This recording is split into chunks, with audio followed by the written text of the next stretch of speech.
Yo, wagwan.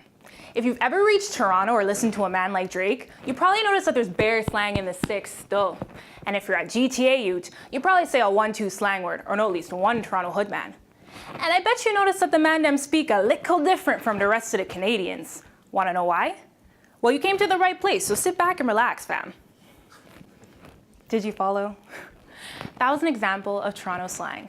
You see, Patois, the unofficial language of Jamaica, developed during colonialism and is the product of the various nations that influenced its development. Patois speaks of the infectious spirit of the African ancestors and the tactics used to subvert and mimic colonial languages, allowing slaves to hide meaning in plain sight. Today, with over 200,000 Jamaicans in the Greater Toronto Area, Patois helped to spice up standard English in Toronto. So my project explores what it means for Patois through slang to define areas in the GTA, how this usage is interpreted by residents, and its significance to Toronto culture.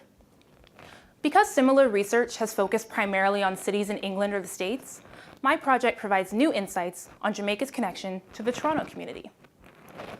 My online survey and interview participants were diverse, but their responses were surprisingly similar regarding questions of race, place, appropriation, and authentic slang use.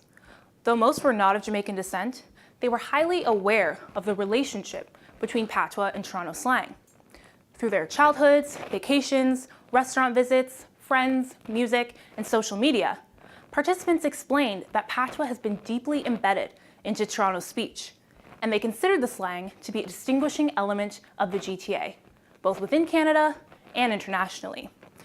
And while negative stigma still exists, participants' use and understanding of the slang allows them to identify with others and feel a true sense of belonging.